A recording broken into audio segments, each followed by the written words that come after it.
acceso y uso y habilidades digitales en 4 países. Este es parte del estudio Niños del Milenio. Como preámbulo, por supuesto, no tengo que hablar de la importancia creciente que tienen las computadoras y las tecnologías de la información y la comunicación en el mundo actual. Uno de los temas que se ha venido investigando, no pasa, ¿dónde está Waldo? ¿Y cómo se saca? Acá no lo veo. ¿Con escape? Ah. No, ¿cómo para que se vea?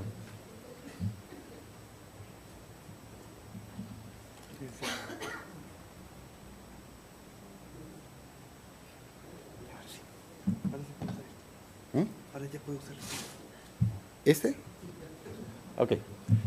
Bueno, no tengo que hablar de la importancia de las computadoras, decía, pero uno de los temas que se ha venido estudiando es este de la brecha digital, que este autor lo ha definido, es una definición más o menos común, como la brecha entre las personas que tienen y no tienen acceso a tecnologías de información y comunicación.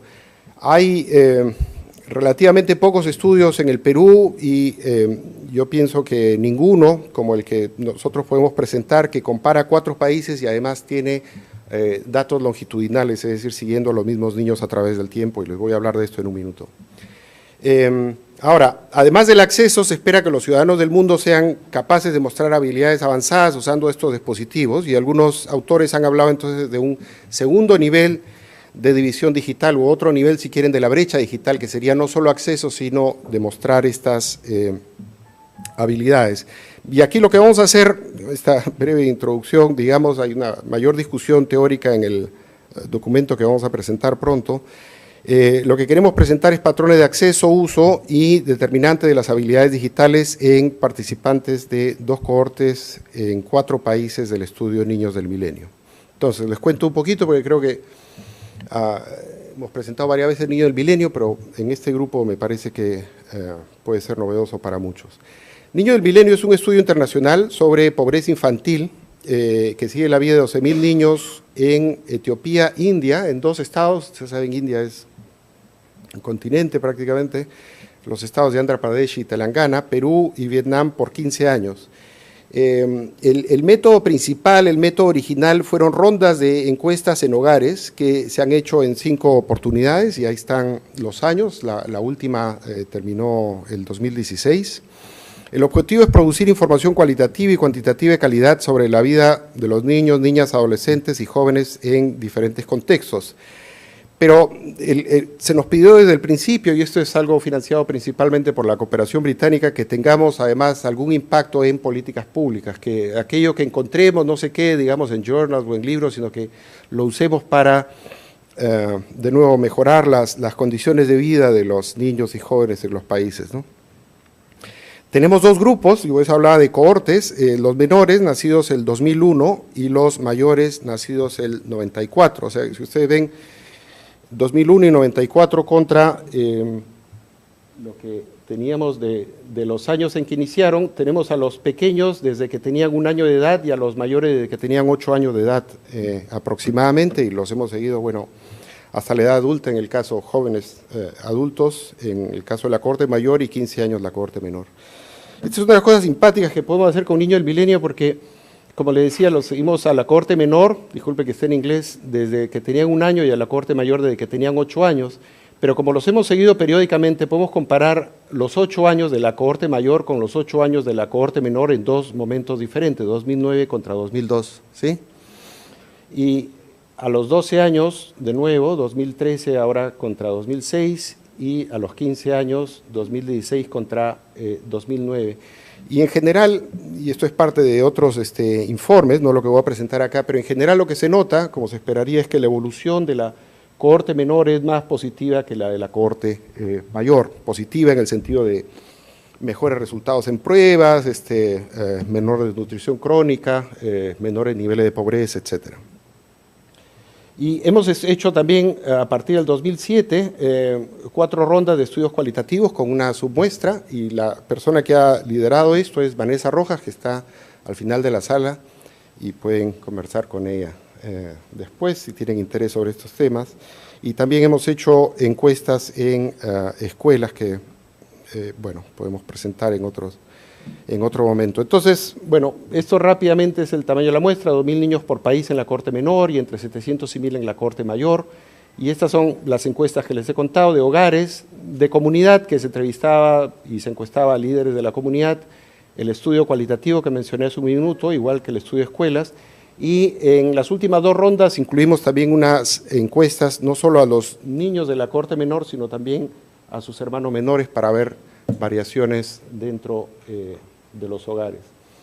En el Perú la muestra es un poquito diferente del resto, esto es importante para interpretar los resultados. En el Perú se hizo una muestra aleatoria, o sea, al azar, de hogares del país, excluyendo al 5% de distritos más ricos del país. O sea que es una muestra, podríamos decir, en gran medida representativa, pero las brechas, si quieren, pueden estar subestimadas si hubiéramos incluido a los más ricos del país. En los otros países, en cambio, la muestra es más bien intencional para reflejar una variabilidad en el país, y entonces las muestras no son tanto representativas, sino más bien ilustrativas, digamos, de lo que ocurre y de la evolución de los chicos, ¿no?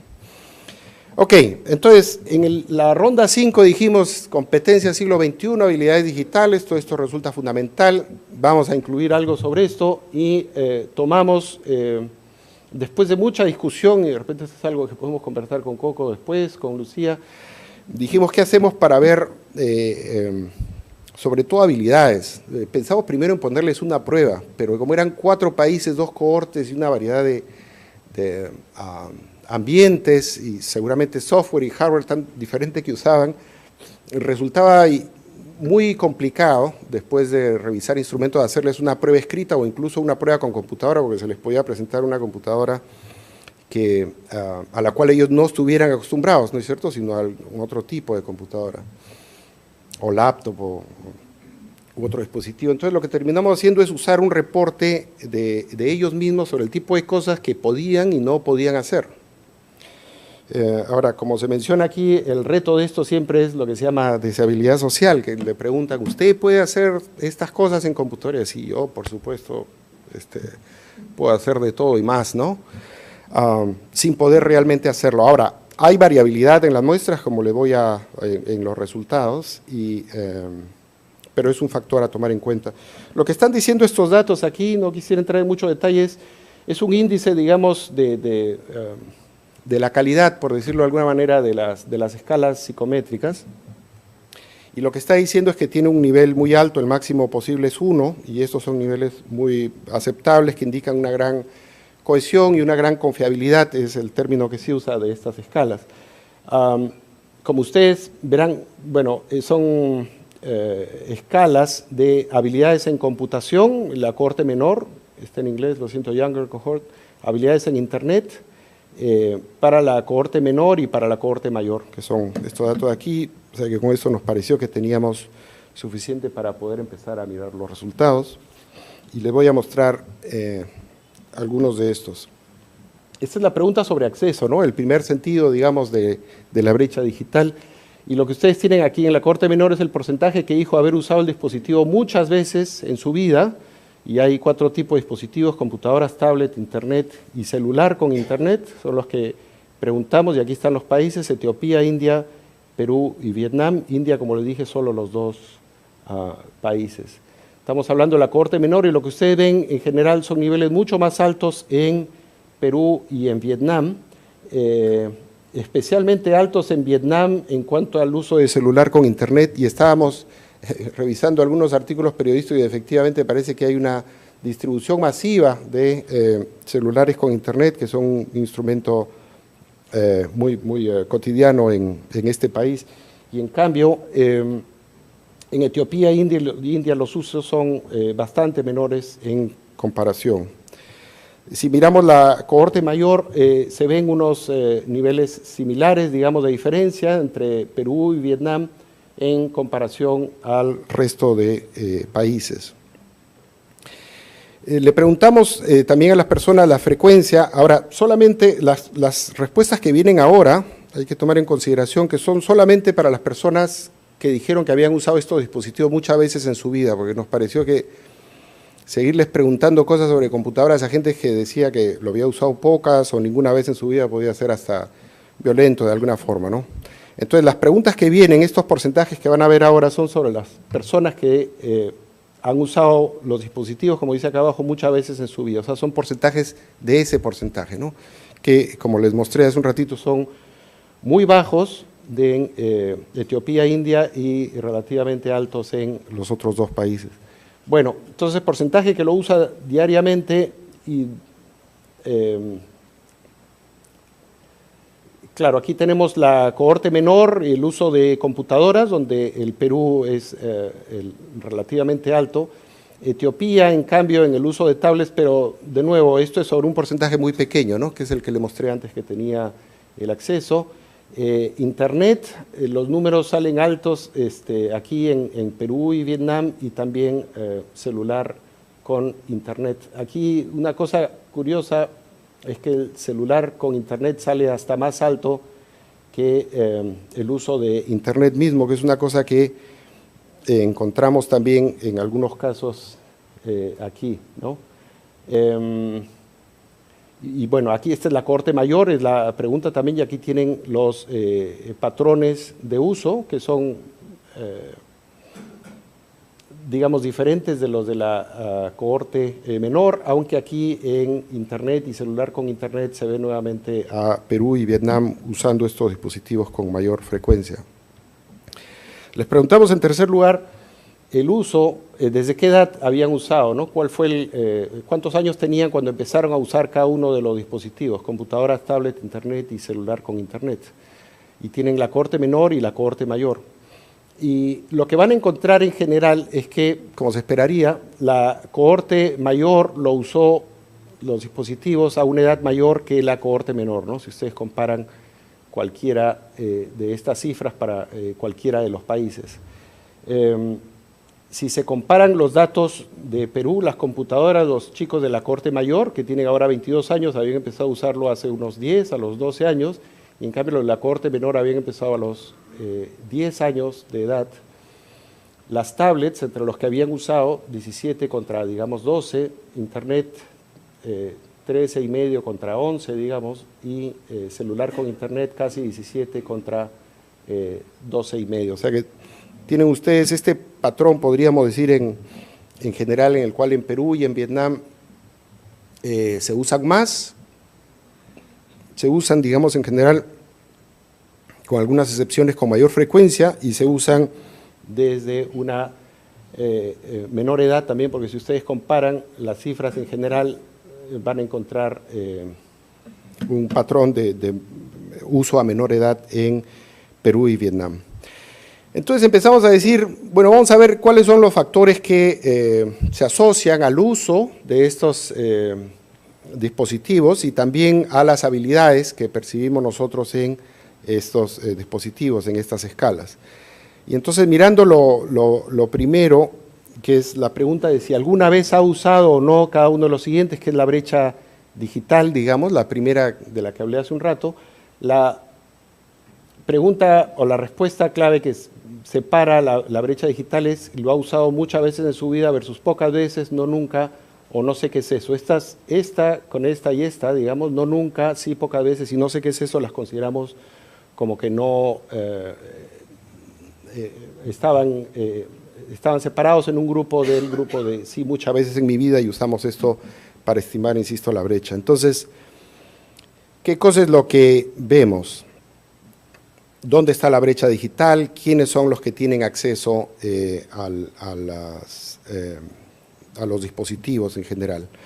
Y lo que encontramos es que el índice de la riqueza de la familia de la ronda 1 del 2002, el índice de riqueza de la familia es un índice de activos en el hogar y en general de las posesiones, del bienestar en el hogar. Es un índice agrupado de varias variables alrededor de esto, servicios disponibles, en fin. Predecía 14 años después si las personas tenían acceso o no a computadoras e Internet. Este es un mensaje que encontramos en varias de los estudios de niños del milenio y que a nosotros nos parece que habla mucho de la inequidad de estos 4 países, pero en particular de Perú, porque va a salir bien fuerte en lo que se puede ver aquí, ¿no? Las habilidades matemáticas también predecían el acceso a computadoras 7 años antes, y digo 7 años antes porque estoy hablando de la cohorte mayor y menor, ¿no? Entonces 7 años antes en la cohorte mayor es a los 15 y 7 años en la cohorte menor es a los 8 de edad, y predicen el uso a los 15 y 22 años, en realidad debería haber puesto aquí. Ahora, específicamente para el Perú también, ¿qué cosa es lo que predice el acceso al uso de computadoras e internet? La educación de la madre, sobre todo tener secundaria completa o más, y solo para la cohorte mayor estar matriculado en educación superior, que es una cosa que se esperaría, pero no sale en los otros países. Y esto tal vez relevante en esta época tan complicada, digamos, de igualdad de género, no encontramos diferencias entre hombres y mujeres, ¿no? Una señal positiva, pensamos nosotros. Ahora, le preguntamos aquí quería ponerles algunos ejemplos del tipo de cosas que nosotros encontramos de las respuestas para que sea un poco más concreto que simplemente mostrarles porcentajes y números, ¿no? Entonces, habilidades en computación, le preguntamos a las personas si sabían cómo crear una carpeta en computadora. Estos porcentajes, y así las preguntas, estos porcentajes que aparecen aquí son las personas que dijeron totalmente de acuerdo, ¿no? O sea, que sentíamos que lo afirmaban con un poco más de convicción, digamos, ¿no? Y entonces, claro, no hay una forma de estimar esto con un puntaje de aprobado o desaprobado, digamos, sino que lo dejo a usted y a la especulación y podemos ir conversando un poco. ¿Qué porcentaje debería poder decir que sí sabe crear una carpeta en computadora? En Perú es 38%. En India es 60%, pero de nuevo, estos son porcentajes de las personas que dicen que los usan frecuentemente, ¿no? Sé cómo mover un archivo de una carpeta a otra, 41%. En Perú sé cómo eliminar un archivo de una computadora, 41%. En Internet sé cómo abrir archivos descargados de Internet, 34%. Sé dónde hacer clic para ir a una página web diferente, 36%. Y sé cómo conectar un dispositivo digital a una red de Wi-Fi, 33%. Porcentajes más altos se van a encontrar en general en India, pero de nuevo, eso es sobre ese grupo, y como es la cohorte mayor, posiblemente tiene que ver con necesidades que tienen ellos en el trabajo, ¿no? Ahora, en cuanto a habilidades, lo que les presenté antes fue sobre acceso, ¿no? Ahora les voy a presentar las variables que predicen las habilidades, o sea, poder hacer este tipo de tareas, insisto, las que presenté antes, nada más acceso. Para los 4 países, lo que predice las habilidades, tal vez nos sorprenderá mucho, es el uso diario de computadoras o Internet y la edad en que empezaron a usar computadoras, o Internet, mientras más temprano mejor. Son tal vez las 2 variables más fuertes que aparecen en los 4 países. Uno podría decir que en los otros países, entonces, el índice de riqueza del hogar que les he presentado tendría un efecto indirecto porque les permite el acceso y el acceso a su vez facilita las habilidades. Pero fíjense que para el Perú es todavía más fuerte porque en el Perú sí sale significativo, además de estas variables, el índice de riqueza de la familia, lo cual refuerza para nosotros un poco esta idea de la inequidad, ¿no? El índice de riqueza de la familia en la ronda 1 se asocia con el rendimiento 14 años después y las habilidades matemáticas 7 años antes predicen las habilidades en computadoras e Internet. Esto de las habilidades matemáticas, ¿cuál es la explicación? Podemos especular un poco, podríamos decir que las habilidades matemáticas se asocian a las habilidades analíticas que se requieren en Internet, o podríamos decir que es una forma de capturar también nivel socioeconómico y entonces los más estudiantes de mayor nivel socioeconómico son los que tienen mayor rendimiento en matemática y mayores habilidades digitales. Hay algunos otros resultados relativamente débiles en el sentido de que no se presentan para todos los análisis, sino solo para algunos. Hay una diferencia a favor de hombres, pero solo en habilidades en Internet en la cohorte menor, ¿no? O sea, es solo uno de 4 resultados posibles en este grupo y ninguno en el acceso, como les dije, o sea que habría un poco de brecha digital aquí en habilidades, si quieren, es lo único que encontramos. La muestra de indígenas tiene menores puntajes, pero solo en la cohorte menor.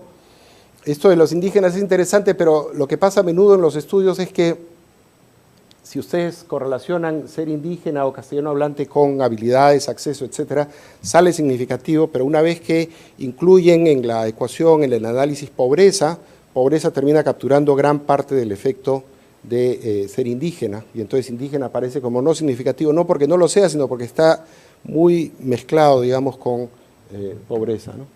Estar matriculado en colegio de educación superior se asocia a mayores habilidades, y la educación de la madre se asocia con mayores puntajes, pero solo en la cohorte menor.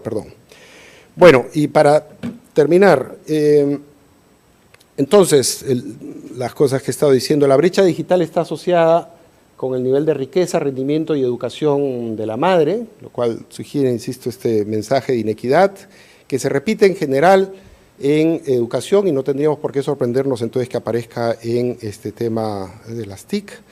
Las habilidades en computación e internet también están relacionadas con las variables anteriores, pero además están relacionadas con la edad del primer uso y la frecuencia de uso, que es, digamos, esto es una síntesis de lo que he estado diciendo hasta ahora. Y lo que quisiera continuar en la conversación con Lucía, Coco y todos ustedes, pues es, bueno, ¿qué nos sugieren respecto a la exploración de este tipo de datos? Porque pensamos sacar una publicación pronto. Y ya en términos de política, ¿cuáles son las implicancias de estos resultados y otros? Por ejemplo, evaluaciones de OLPC. Ustedes saben, la década pasada el Estado peruano compró una gran cantidad de estas computadoras y lo que se mencionó en muchos casos es que había que avanzar un poco más en cuanto a la integración pedagógica, digamos, de estos recursos en los salones de clase, y entiendo que es una de las cosas que, por ejemplo, Lucía estuvo trabajando. Entonces, hay, digamos, hardware disponible, seguramente se necesitará algún otro, al igual que software, pero ¿cómo podemos hacer una política que favorezca el cierre de brechas en acceso, uso y habilidades digitales? Y me preguntaba también cuánto es responsabilidad de las instituciones educativas versus otros actores, lo que le sugería en India, y respecto a las personas que trabajan, parecería que el lugar de empleo, por ejemplo, o las necesidades del trabajo se vuelven muy importantes para el desarrollo de este tipo de habilidades. Pero en fin, seguramente ustedes tendrán otras preguntas y comentarios. Yo quisiera terminar ahí y seguir con Lucía. Bueno, y ahí hay más información del tema. Gracias.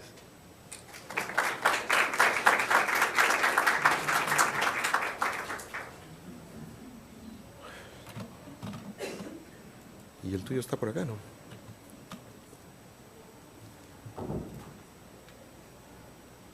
¿No?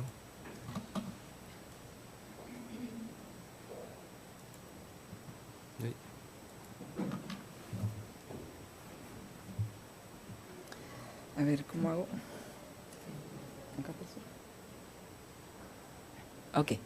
Bueno, gracias primero, Santiago, por la invitación, a pesar de ya no tener título. ¿Qué título pongo? Me decía Santiago, ahora que salí hace 2 semanas salí dejé el cargo del ministerio, llegué al ministerio por 6 meses y me quedé 3 años, y veo lo que ha pasado en estos 3 años, en buena parte hoy día, en este momento, por todas las caras conocidas, por todos los amigos que hemos ido construyendo en este tiempo. Yo creo que casi la mitad de las personas que están aquí las conozco. Tal vez si esto pasaba, si me invitaban hace 3 años, tal vez conocía la cara de mi compañero del nido, y por ahí Ignacio, mi compañero de luchas y de protestas en la Católica. Pero bueno, ha sido un tiempo muy interesante realmente, donde hemos podido hacer cosas. Tengo, por si acaso, obsesión por estos temas, así que si quiere alguien decirme que ya me pasé los 25 minutos que me han pedido que me demore en completar esta exposición. Y bueno, quiero compartir algo con ustedes, le he tenido que dar un poco la vuelta, aparte de haber tenido que sacar los logos del ministerio en mi presentación, le doy un poco la vuelta a la presentación, aquella que vengo haciendo en regiones, en diferentes espacios del país, sobre lo que es la Estrategia Nacional de Tecnologías Digitales en la Educación Básica, que es el instrumento que construimos en el ministerio en este último tiempo.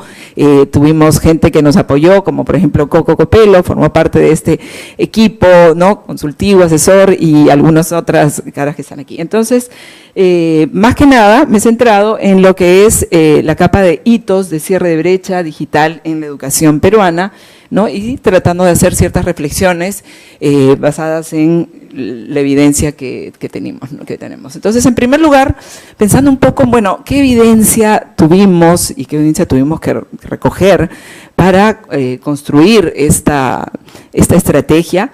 Y en primer lugar, realmente podría decir que bastante, y es algo que siempre les digo a mis amigos investigadores, siempre hagamos un poco, hagamos perspectiva hacia ver eso que sí sabemos, podemos ver y que no es realmente propiamente sentido común, como digo, es ¿no?, el menos común de los sentidos, este sentido común que es un poco basado en varias décadas, como dijo Santiago, de trabajar en estos temas, y una serie de posibles fuentes que se pueden recoger, que normalmente en un trabajo de investigación no se recogen y que es importante que se recojan, ¿no? Y eso es una primera parte que hicimos.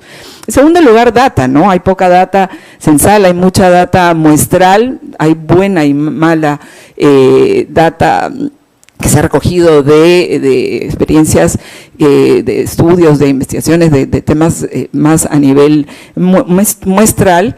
Y bueno, eso también nos ha servido. Bueno, casos de éxito, es en eso igual, darle mucha importancia a estos casos de éxito, estas evidencias, todo este material que se ha construido, actividades tipo, bueno, concursos, pero sobre todo material que han hecho, por ejemplo, Telefónica, bueno, Fundación Telefónica, sobre buenas prácticas en una forma sistematizada, buena, recogiendo experiencias de distintos países, donde podemos ver de qué manera sí impacta hacer una incorporación de tecnologías basada en unos propósitos claros, estrategias claramente bien definidas, y luego que se pueda medir ciertos, ¿no?, resultados en base a ello. Entonces, estos casos de éxito, hemos recogido varios de ellos, y luego finalmente, bueno, estudios formales que se han hecho de distintas intervenciones que se han podido hacer a nivel país, a nivel de la región, y algunos estudios ya comparativos entre países, ¿no? Bueno, el propio GRADE participó, y bueno, con el BID,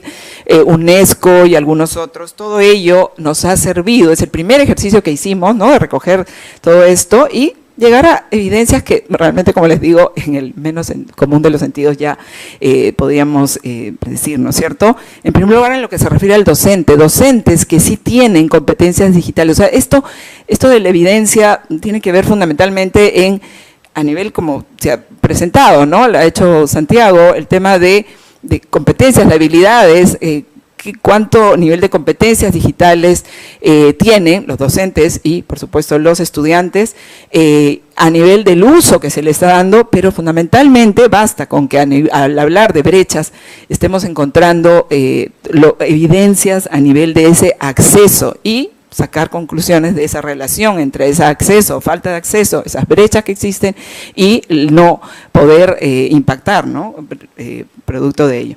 Entonces, a nivel de docentes, bueno, tenemos todas estas buenas prácticas de competencias digitales que sí se han formado en docentes que han logrado hacer con ello cambios, mejoras en lo que vienen haciendo o hacer más de lo que vienen haciendo hoy día en su aula, que todavía sigue siendo el espacio educativo esencial, ¿no? Y tenemos hoy día una evidencia basada en ciertos elementos. Hoy día sí tenemos cerca del 9%, alrededor del 9% de docentes. Bueno, teníamos, porque hemos venido trabajando en un programa todo desde el final de 2016, tenemos 9.1% de docentes que nunca habían tenido la oportunidad de ni siquiera tocar una computadora. Y algunos de ellos la han podido ver en el closet de su escuela, pero no la han podido tocar porque llegaron las XOs y no tenían cómo utilizarlas sin energía, porque en la escuela no contaban con energía. Entonces, este grupo, sí, evidentemente tenemos esa brecha digital de docentes que nunca han tenido la oportunidad de familiarizarse. En segundo lugar, bueno, es evidente que escuelas que sí tienen acceso a tecnología pueden hacer más cosas de mejor forma, pueden realmente exponer ya a los chicos a que trabajen con ciertos desafíos de aprendizaje apoyados en las tecnologías, pueden tener docentes que estarán en una escuela multigrado donde tienen que lidiar con distintos niveles escolares, aunque sean grupos pequeños de estudiantes, pero que la tecnología, el contar con algún dispositivo tecnológico les puede ayudar, puede ser un buen aliado para lograr más de lo que hoy día vienen logrando con los recursos tradicionales, ¿no? Entonces, tenemos todavía 44% hoy de escuelas que no tienen un kit digital mínimo, o sea, es decir, al menos una computadora que pueda funcionar, porque están todas las condiciones dadas para que ese kit digital en manos de un docente que podría ya estar familiarizado con las competencias y con las tecnologías y pueda usar ese kit digital mínimo. Entonces, es evidente también que estar conectados a Internet justamente, como su nombre lo dice, te permite conectarte con el mundo, ¿no? Y empezar a entender que no solamente nuestros estudiantes, nuestros docentes, nuestros directores, nuestro ecosistema educativo es de acá, es local, sino que es también del mundo. Los estudiantes son ciudadanos del mundo que pueden, ¿por qué no?, tener ese derecho a estar conectados, y entonces el hecho de estar conectados a Internet les puede abrir esta gama de posibilidades de lo que no podemos hacer si solo tenemos un kit digital y lo que menos podemos hacer si solo tenemos un docente que está preparado con una competencia digital, pero no tiene ninguno de los otros dos, ¿no? Entonces, 67% hoy día, claro, incluyendo inicial, primaria y secundaria de nuestras escuelas públicas, no tienen conectividad. Inclusive ahí hemos tenido que hemos hecho algunas operaciones para poder decir realmente no tiene conectividad. ¿Por qué? Porque si bien vemos algunas estadísticas, nos dicen que sí, que ya más del 50% de las escuelas públicas tienen conectividad. ¿Cómo se registra eso? Tienen conectividad porque se ha instalado alguna vez, se ha hecho alguna instalación de conexión a Internet, pero casi nunca funcionó porque hay que pagar el servicio de Internet, ¿no? Y luego, estudiantes que enfrentan desafíos de aprendizaje con tecnologías digitales. Definitivamente es evidente que aquellos estudiantes que tienen acceso a, bueno, pensando idealmente ya estudiantes que hoy día en ciertos países están trabajando con una cierta nube personal y donde pueden gestionar sus aprendizajes, hacer mucho más de ello, emprender con tecnologías, etcétera. Entonces, hoy día tenemos 54% no aprenden hoy día en los colegios apoyados en tecnologías o hacen algún tipo de proyecto netamente o emprendimiento propiamente digital.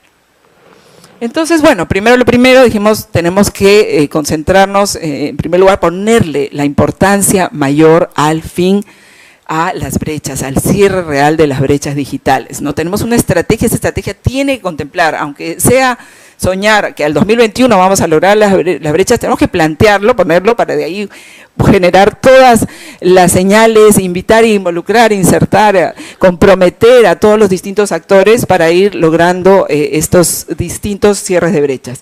Y mientras tanto, nos decían muchas veces, bueno, pero ¿qué? Vamos a detener lo que ya ha avanzado en el sector urbano, en COARS, en colegios GEC, en otros tipos de colegios que han tenido el apoyo de una minera y que ha avanzado mucho. ¿Cómo? No, por supuesto que no. Tenemos para una segunda capa para hacer innovación, todo lo que podamos hacer a nivel de experimento de innovación, de lo último que va saliendo, por supuesto, sí, veamos cómo impacta ello cuando se aplica en un ámbito educativo, en un sector de educación pública que en general ha tenido pues ciertas condiciones menores que una educación privada, por ejemplo, ¿no?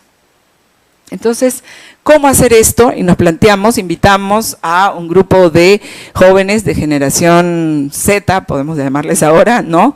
Y algunos que son millennials desde unas poquitas décadas, como Coco y algunos otros, que invitamos y que se comprometieron con esta estrategia, como yo digo algunas veces, la cabeza, el que lidera, tiene que ser de varias décadas, pero todo este equipo que lo conforma hoy día, cuando hablamos de innovación tecnológica, tiene que estar conformado por todas estas nuevas ideas, nuevas mentes que vienen de haber estudiado en MIT, en Harvard, en Stanford, etcétera, etcétera, y que apuestan por el Perú y que dicen, quiero hacer algo realmente por cambiar, porque la definición de estos millennials o ahora los Z, realmente felizmente, ¿no?, tiene ese sentido social tan claro, distinto al que con Ignacio, ¿no?, luchábamos en las calles, pero necesario para realmente capitalizar y hacer lo que hicimos, esta Estrategia Nacional de Tecnologías Digitales, que captaba un concepto, es el concepto de inteligencia digital, este modelo de inteligencia digital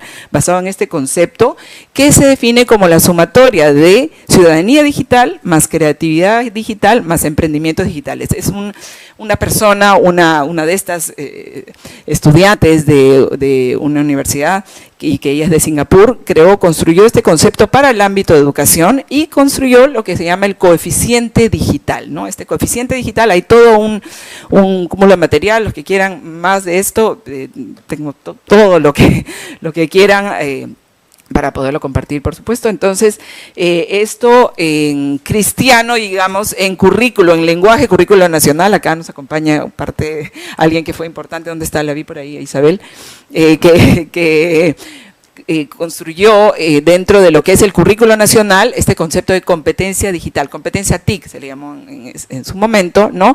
Del estudiante, Lea Sulmont, que también está por acá, apoyó en esta construcción de este concepto para el estudiante. El estudiante tiene que tener, ¿no?, una competencia digital, tanto empezando desde el nivel inicial, primaria, secundaria, y lo que hicimos con la Estrategia Nacional es tratar de que conversen, ¿no?, distintos conceptos que de hecho conversan. ¿No? Hablamos de tecnología y de tecnología en educación y de competencia digital o competencia tecnológica, competencia TIC, como queramos llamarle. Realmente es importante que vayamos viendo cómo se está moviendo esto en distintos ámbitos. Entonces, ciudadanía digital es algo que por default tiene que estar, el tema de educación mediática tiene que estar contemplado, todo ello lo estamos sumando, agregando a ese concepto de competencia digital, y además, algo que tampoco está con ese término, pero que sí está planteado, más un poco desde el enfoque ya propio de coding, de programación, pero que tenemos que comenzar con pensamiento computacional en nuestros estudiantes, ¿no es cierto? ¿Y por qué tenemos que hacer eso? No es simplemente moda, países enteros, empezando por Inglaterra, Finlandia, Estados Unidos, Canadá, Singapur, por supuesto, Corea, y algunos otros países realmente apostaron por ello y dijeron algo que sí tiene que ser obligatorio, algunos desde lo que es un curso de computación. Eso que antes decíamos, no, pero curso de computación, ¿para qué va a haber si los chicos nacen bajo el brazo con la tecnología? Y entonces integremos tecnología en las distintas asignaturas. Bueno, realmente hoy día se regresa a que los estudiantes tienen que desarrollar, ¿no?, este pensamiento computacional y habilidades de programación que ayuda definitivamente a que solucionen problemas de mejor manera, ¿no es cierto? No solamente esta parte del pensamiento crítico, analítico, matemático, sino la otra parte que es clave y fundamental, que la vamos a lograr desde el desarrollo del pensamiento computacional, y en torno a ello venimos trabajando. Ahora, todo lo que tenga que ver con una competencia digital definida, es de tecnologías, tienen que tener desarrolladas habilidades tecnológicas los estudiantes, ¿no? Y mucho más, bueno, si hablamos de diseño digital en 3D, etcétera, etcétera, todo lo que pueda implicar esto, pero también tenemos que pensar todo lo que podemos hacer con tecnologías inteligentes hoy día para aprender más y mejor, como lo viene haciendo Uruguay. O sea, no tenemos que buscar mucho más. Uruguay viene haciendo esto, encontró cuál es la plataforma que le puede servir para mejorar en las matemáticas en sus estudiantes, y cuál es, con qué trabajar para comprensión lectora, y en eso vienen trabajando, ¿no? Y bueno, en el campo de ciencias igual, mucho que se puede hacer con tecnologías, con simuladores científicos, para que realmente puedan hacer quehacer científico en los espacios educativos apoyados en ciertas tecnologías que están ahí y hay que ir y buscarlas, traerlas, probarlas, usarlas, si es necesario pagar por ellas, como lo hicimos con inglés, en el caso de inglés. O sea, ¿cómo podíamos hacer que estudiantes que tenían 2 horas por semana de inglés con profesores, que el 73% de ellos no sabían una palabra de inglés, pero les tocaba la clase de inglés a ellos, ¿cómo podíamos hacer que aprendan algo de inglés? O sea, 350 horas en toda la secundaria dedicadas a algo que era lo mismo realmente que nada. Entonces, teníamos que apoyarnos en las tecnologías que reemplazaban de alguna manera esa falta de un docente que pueda hacer que practiquen los chicos, que tengan esa competencia comunicativa del inglés. Y eso fue lo que hicimos, nos apoyamos en tecnologías, nos cuesta, y después, por supuesto, que nos tiene que hacer empezar a pensar, como en Uruguay también lo piensan, cuando dicen multiplican, cuánto nos cuesta por estudiante, por licencia, ya sé, sí, 5 más, 2 más, ya, me faltan 10, ya, ok, ya, bueno, pero esta es la diapositiva esencial y después hay otra esencial y ya está, ya. Entonces, bueno, teníamos que trabajar de esa manera. Y lo último es pensar, ok, si vamos a tener que hacer esto escalable a los 8 millones de estudiantes, esto tiene que ser ya motivo para empezar a ver cómo desarrollamos una plataforma, o vamos y le decimos a Fundación Telefónica, tu plataforma la podemos usar para todos y nos puedes inclusive invertir, como vienen haciendo ahora, ¿no? La Fundación con matemáticas y con comprensión lectora. Entonces, bueno, y enfoques y modelos, por supuesto, todas estas corrientes, modelos, enfoques, espacios, ¿no? De STEAM, Blended, Flipped, Sole, todas estas nuevas propuestas pedagógicas apoyadas en tecnologías, las estamos insertando en la propuesta educativa para desarrollar la competencia digital y para aprender con tecnologías. Entonces, nuestro instrumento esencial, el currículo nacional, pero no solamente el currículo nacional, sino también las políticas que se vienen gestando en el Ministerio de Educación, lineamientos de política para la formación docente, para la formación directiva, para la formación inicial docente, y este Plan Nacional de Infraestructura Educativa, fundamental que estemos articulados y que no tengamos cada uno nuestra cajita y que de repente en infraestructura están construyendo un aula pensando en que ahí va a haber una serie de componentes tecnológicos, pero que no está ligado a lo que queremos hacer desde el currículo nacional. Entonces, bueno, principios del modelo de inteligencia digital, no me voy a demorar porque se va a ir, tenemos los típicos principios de un modelo hoy día, ¿no? que plantea una propuesta ágil, con iteraciones rápidas. Entonces, bueno, centrado en el estudiante, el docente es la pieza clave, perfiles de acceso, tiene que haber una diversidad de contextos que la identifiquemos con claridad, para aplicar en cada contexto lo propio, lo adecuado, entornos flexibles para experimentar el tema de ubicuidad, el espacios educativos, como le llamo yo, extramuros, no necesariamente va a pasar en esa aula, no necesariamente en la escuela, en otros espacios educativos, tenemos que pensar que puede pasar afuera de la escuela en distintos espacios. Este espíritu de agilidad con iteraciones cortas y eficaces, rápidas, el Big Data, todo lo que podamos recoger para analizar y tomar decisiones de mejor manera de cuándo es que ya podemos escalar. Y bueno, el parque tecnológico, diseño de experiencias, ¿no? Para todo tipo de tecnologías, que tenemos un diverso, como ustedes saben, desde Huascarán y antes, inclusive un parque tecnológico bastante variado. Entonces, procesos con metodología de agilidad, el típico proceso, ¿no es cierto?, de planificar, diseñar, construir, por supuesto, hacer evaluaciones, ¿no?, rápidas y dependiendo de los 4 niveles, dimensiones de tamaño de la etapa específica, ¿no es cierto? Entonces, comenzar con una etapa corta de exploración de 2 a 4 semanas, escuela alfa, como lo denominamos, con un promedio de 12 semanas, escuela beta en 18 semanas, y finalmente ya hablar de un nivel de escalabilidad, no necesariamente a nivel nacional, pero sí a nivel de todo un contexto que reúne unas características y que tiene unas necesidades y que podemos lograr un impacto implementando esto, ello y aquello que se ha demostrado que funciona para hacer una evaluación y llegar a una escuela live en 24 semanas, que no al comienzo para algunos actores del Ministerio de Educación les sonaba chino, imposible, absurdo, todos los peros surgían de lo que es el sistema legal y burocrático, etcétera, etcétera, pero bueno, hemos empezado a trabajar en eso y creo que sí se puede. Bueno, Estrategia Nacional de Tecnologías Digitales en la Educación Básica, y con esto termino con esta diapositiva que refleja un poco los hitos de la Estrategia Nacional de Tecnologías Digitales en la Educación Básica, y fundamentalmente me centro en el hito de cierre de brecha. Tenemos estas tres capas: cierre de brechas, diseño de experimentación y monitoreo y evaluación de impacto. Toda intervención que hacemos, claro, tenemos en este momento una metodología muy básica, pero que de hecho sí, obligatoriamente, todo lo que implementamos tiene una propuesta, ¿no? Unos propósitos claros, cuáles son las estrategias, qué tecnologías no pueden aportar al cumplimiento de esas estrategias, y vamos evaluando, ¿no?, con las primeras implementaciones desde el nivel de exploración hasta alfa, beta y live. Siempre vamos viendo cómo hacemos estas iteraciones rápidas y corrigiendo y logrando cada vez una solución mejor conformada en base a ese impacto que vamos midiendo, que va dándose, ¿no?, produciéndose. Entonces, en el primer año, 2017, tenemos el programa Para TIC.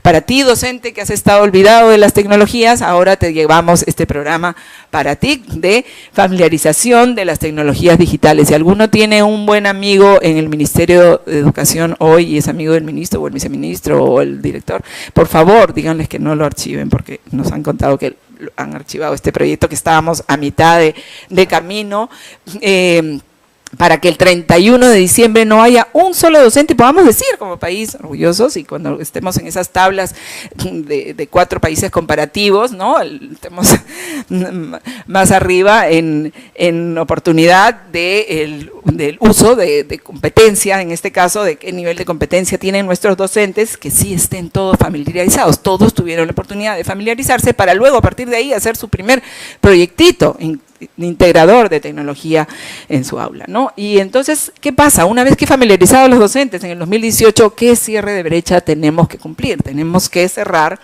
la brecha del acceso a un kit digital mínimo. No puede haber, al 31 de diciembre del 2018, una sola escuela que no tenga al menos ese kit digital mínimo, para que ese docente que ya está familiarizado, estamos garantizados que está familiarizado, todos los docentes, entonces, que puedan usar ese kit digital para hacer algo mejor que lo que venía haciendo sin ese recurso tecnológico.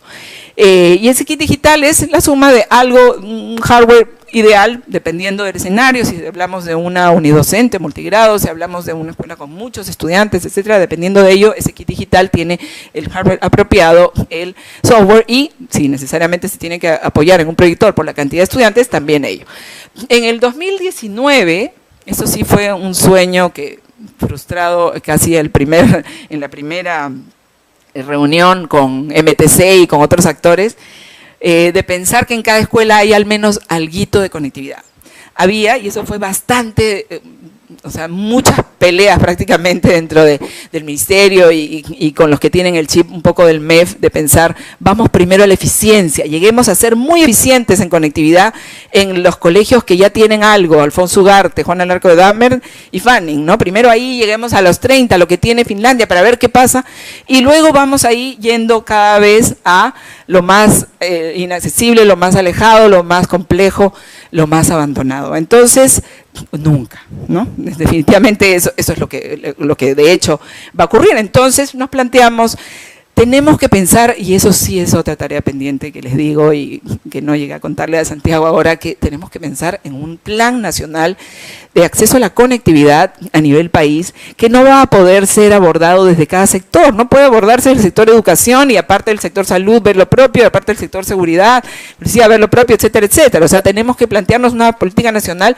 como lo hizo, gracias a que tienen su ministerio de las TIC, bueno, lo hizo Colombia, ¿no?, con estos kioscos digitales, que, ¿por qué no? Ya tenemos avanzado, tenemos unos tambos en el Perú que tienen conectividad buena, hoy día son 274, a fin del 2018 serán 500 y deberían ser 1000, como en Ecuador, que ya tienen 1000 infocentros, y tendríamos que lograr así tener, sí, la armonía entre eficiencia, ¿no?, y acceso a todos, puntos de buena conectividad, pero que niños que tienen que caminar tal vez hasta 2 horas, pero que van a poder tener un día al menos a la semana, unas horas de acceso a conectividad y a todo lo que el mundo en línea le puede abrir de oportunidades.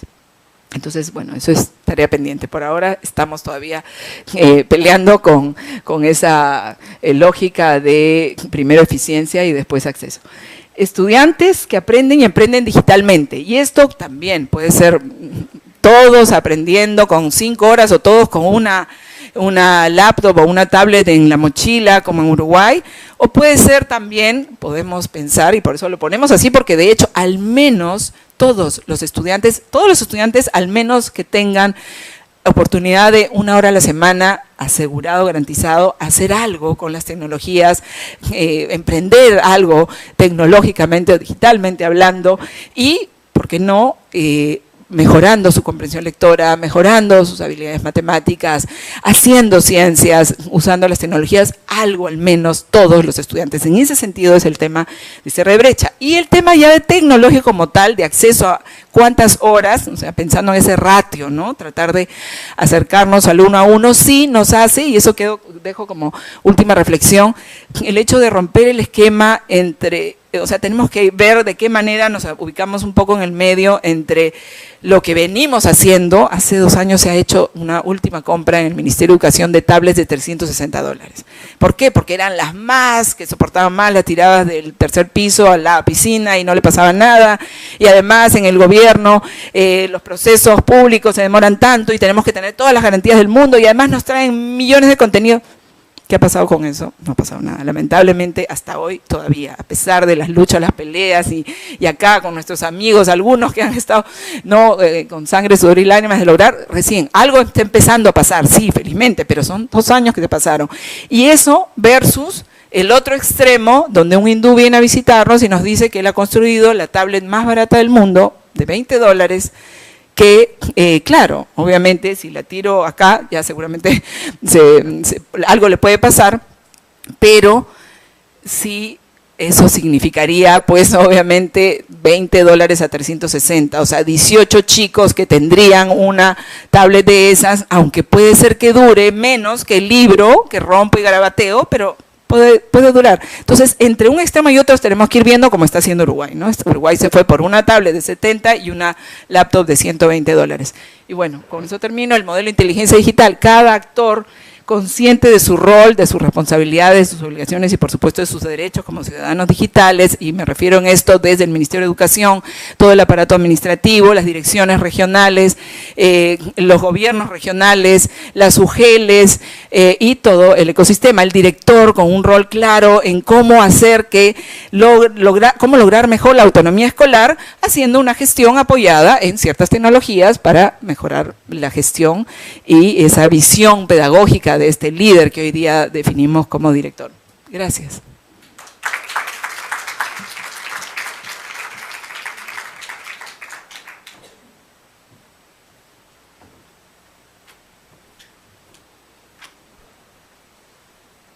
Muchas gracias, Lucía. Yo siempre digo que hay que hablar con pasión de las cosas que uno hace. Parece muy bien. Pasamos entonces ahora a los comentarios de Coco y luego abrimos el diálogo con el público. Coco, por favor.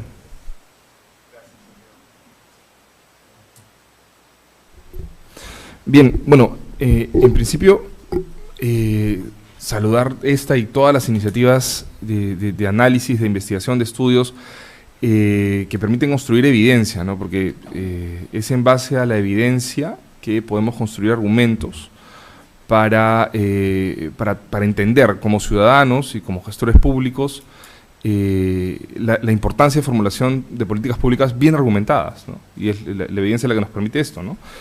Entonces, algo valioso de la investigación de Niños y Milenio de esta quinta ronda, que se centra en habilidades digitales, ¿no? Es, yo creo que nos saca del aula, ¿no? En principio. Porque está viendo las variables no solamente del contexto de los procesos de enseñanza-aprendizaje, ¿no? Y nos pone elementos que justamente complejizan el escenario, ¿no? Digamos, con un propósito de enriquecerlo y de poder actuar en este escenario complejo frente al cual estamos en nuestro país, ¿no? Ahora, conversábamos con Santiago en, digamos, 2 aspectos o 2 líneas en las cuales mis comentarios podrían aportar un poco a los hallazgos, a las evidencias y a lo que Lucía también nos ha comentado en su presentación, ¿no? Una de ellas era la parte más como académica, ¿no? Ver qué aportes, mirando hacia adelante, se podrían tener en nuevos estudios o profundizar estos estudios, y una parte más como en la incidencia en políticas públicas, ¿no? Cómo fortalecerlas. Entonces, en el aspecto académico, yo quisiera comentar acerca de, digamos, dos líneas en las cuales se puede incidir, ¿no? Una de ellas, que si bien, digamos, es valioso hablar acerca del acceso, la disponibilidad y el uso de las tecnologías, ¿no? Así como el desarrollo de habilidades, yo creo que es importante empezar a medir la apropiación de las mismas, ¿no? En tanto que esta apropiación de las tecnologías nos va a permitir cambios culturales, ¿no? En las prácticas cotidianas de los procesos de enseñanza y aprendizaje, que nos va a permitir transformar efectivamente la práctica pedagógica, ¿no? Transformar el rol del maestro o las prácticas cotidianas que tenga el maestro en la escuela por medio de la tecnología, ¿no? Aprovechándola, ¿no? La segunda línea en cuanto a profundización de aspecto académico, de investigaciones, iría darle una mirada hacia lo que es la educación mediática, que ya bien lo ha mencionado Lucía, ¿no? Hablar de esta competencia mediática, ¿no? Entendiéndola como este proceso mediante el cual adquirimos estas capacidades para interactuar, ¿no? Con los medios, independientemente de si utilizamos un dispositivo que sea una tableta, un teléfono, una computadora, ¿no? El consumo, el compartir y el producir conocimiento a través de los medios nos permitiría, digamos, medir qué tanto también nos estamos apropiando en esta primera línea de la cultura, de los cambios culturales en cuanto a la tecnología, ¿no? Entonces, incluir indicadores que midan impactos en el lenguaje o en la tecnología misma, ¿no? De pronto, más como el conocimiento y capacidades de la utilización de herramientas tecnológicas, ¿no? Pero no de manera aislada, ¿no? Sino integrándolo en esta competencia mediática, ¿no? Medir procesos de interacción o procesos de producción y difusión de contenidos, ¿no? Incluso pensar ya en cómo vamos desarrollando un sentido o vamos desarrollando la estética en nuestros estudiantes, ¿no? Que sean capaces de identificar o de diferenciar, como conversábamos con algunos amigos hace unos días, ¿no? Una buena película de una película entretenida, pero que de pronto no es tan buena, ¿no? Que no te deja de pronto un mensaje. Entonces, desarrollar ese sentido estético es importante, ¿no? Y en esta era, llamémosla digital o de la información y el conocimiento, en la cual estamos inundados, ¿no? Sobre todo en las ciudades, de dispositivos tecnológicos en los cuales se nos pone al frente a cada rato videos, imágenes, etcétera.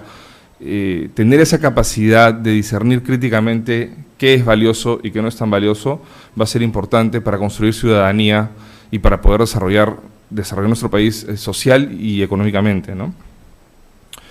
En el aspecto de políticas, varias cosas, ¿no? El estudio de niños del milenio, como les decía, nos está mostrando este escenario complejo, ¿no?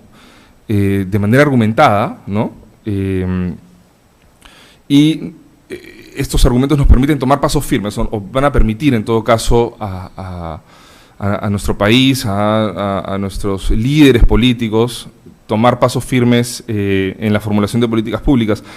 Y al sacarnos del aula y al ponernos en un contexto más amplio, ¿no? Nos permite pensar en una formulación de políticas multisectorial, ¿no? No solamente es importante el desarrollo, que es sumamente importante, ¿no? El desarrollo de la educación docente, de la formación inicial, de la formación en servicio, o del currículo nacional, incorporando esta competencia de TIC transversal, ¿no?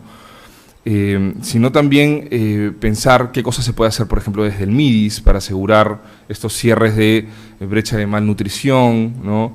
O desde el Ministerio de Producción, de impulsar, digamos, procesos de emprendimiento, ¿no? Justamente correlacionando, por ejemplo, esto de madres bien educadas o madres emprendedoras van a habilitar hogares y desarrollo de niños que se van a formar finalmente como ciudadanos competentes, ¿no? Y no solamente multisectorial, sino también a varios niveles de gobierno, ¿no? El gobierno central, regional y local, como ya muchos de ustedes podrán prever, ¿no? Entonces, Lucía nos ha mostrado cómo es que dentro del sector de educación en estos últimos 3 años, ¿no? Se ha venido impulsando políticas que atiendan al sistema educativo en su conjunto, ¿no? Entonces ya cuando empezamos a entrar ya a ver el aula, a ver la escuela, ¿no?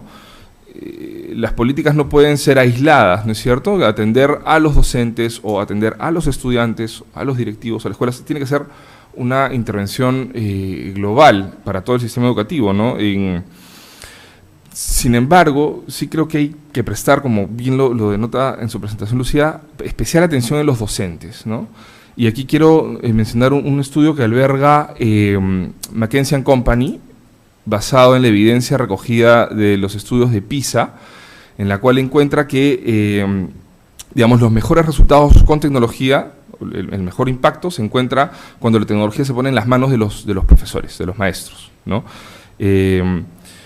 Y, digamos, porque es el maestro el que va a guiar, finalmente es el maestro el que va a cristalizar esta política que se va a formular, ¿no es cierto?, en las aulas. Es él el medio a través del cual vamos a lograr que nuestros estudiantes se desarrollen, ¿no? En cuanto a la formulación de la política del currículo nacional que ya está en marcha, ¿no? Este enfoque por competencia transversal digamos, de tecnologías de información habilita, y aquí insisto en lo que mencioné en el aspecto académico, habilita hablar o pensar en el desarrollo de una competencia mediática, ¿no? No solamente la competencia digital, que es fundamental, digamos, poder aprovechar y sacar el jugo a los dispositivos o a las plataformas digitales, ¿no? Sino también a los medios, ¿no? Una de las reflexiones que, salvando las distancias obviamente, pero que sacaba del proyecto del Plan Ceibal en Uruguay, ¿no? Salvando las distancias digo porque Uruguay es un país completamente distinto al nuestro, ¿no? Es un país muchísimo más pequeño, es un país que lo recorres de punta a punta en el tiempo en que vas de acá a Ica, ¿no? O sea, pero Cristóbal Cobo, quien dirige el Centro de Investigación del Plan Ceibal, de Fundación Ceibal, decía, ¿no?, que hay que desinstrumentalizar la innovación, ¿no?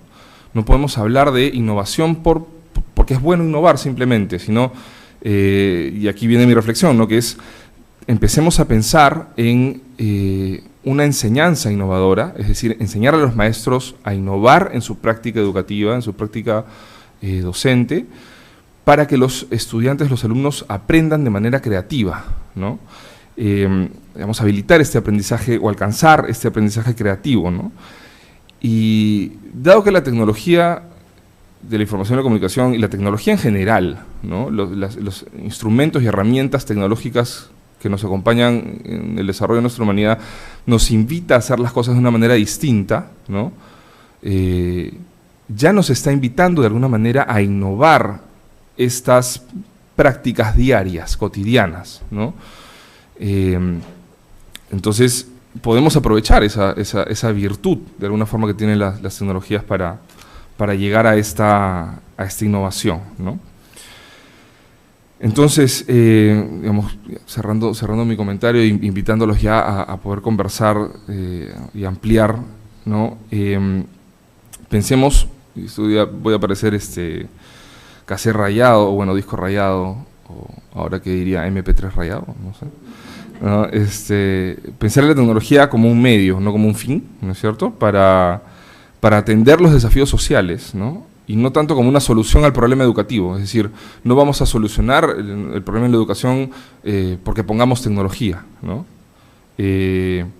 Y pensar en una política nacional de tecnologías educativas con un enfoque más de inclusión social y equidad, partir y poner eso en el centro como eje, en lugar de pensar en modernizar, ¿no?, simplemente las escuelas, o hablar de la escuela del siglo XXI, la escuela 2.0, 3.0, ¿no? Pensemos en que una política nacional de tecnología educativa nos invitaría a lograr esta equidad y esta inclusión social que tanto estamos buscando, ¿no?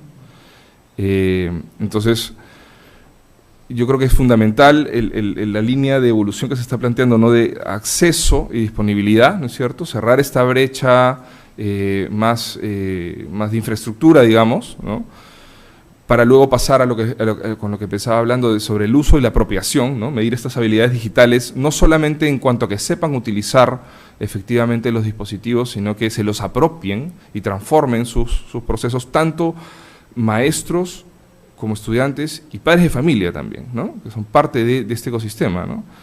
Y finalmente tener desde un inicio, pero finalmente lograr colectar esta información, esta data, ¿no?, pensar en alguna suerte de plataforma, un sistema de monitoreo para la educación y la tecnología en el Perú, que nos permita a través de la data construir información relevante para producir conocimiento y finalmente a través de ese conocimiento tener los insights que nos permitan mejorar en estas iteraciones de esta lógica de sprints que planteaba Lucía, ¿no? Esos eran un poco los comentarios que quería compartir con ustedes de estas valiosas exposiciones.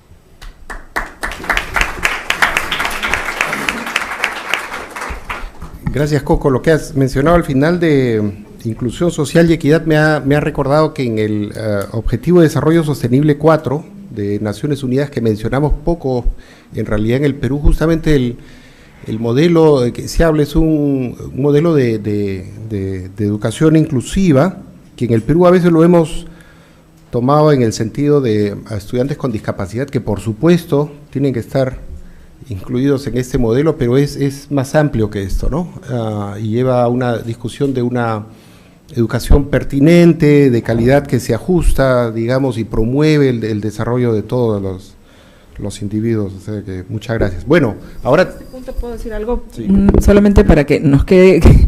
el MIDIS hizo hace un año, Marilena Batuones, algunos de repente la conocen, ella construyó el mapa de inclusión social. Justamente recordaba esto porque, claro, el concepto de educación inclusiva está muy ligado al tema de discapacidades, pero el concepto de inclusión social, tenemos en el Perú un mapa de inclusión social y que está inserto en un documento, un documento que se llama la Estrategia Nacional de Acción Social, con sostenibilidad. Está en el MIDIS, pueden verlo, pueden poner el título y sacarlo, y realmente tenemos ya el mapa claro, donde hay los puntos, donde tendría que haber, ¿no?, puntos de no inclusión social, en los cuales puede haber conectividad, puede haber puntos médicos, etcétera, etcétera. Okay.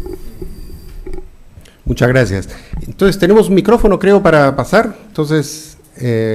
pueden levantar la mano. Sí, por favor, pueden decir su nombre, su institución, tal vez. Hola, buen día. Verónica Villarán de Grade. Santiago, quería saber si la información que recogieron en la ronda incluye preguntar para qué usan las tecnologías, ¿no? Se hace salto el uso del teléfono con celular. Entonces me preguntaba, ¿es para el Facebook? ¿Es para postear fotos? ¿Qué tipo de cosas? Porque creo que con esa información podríamos pensar por dónde profundizar algunas indagaciones para política o meramente académicas, ¿no?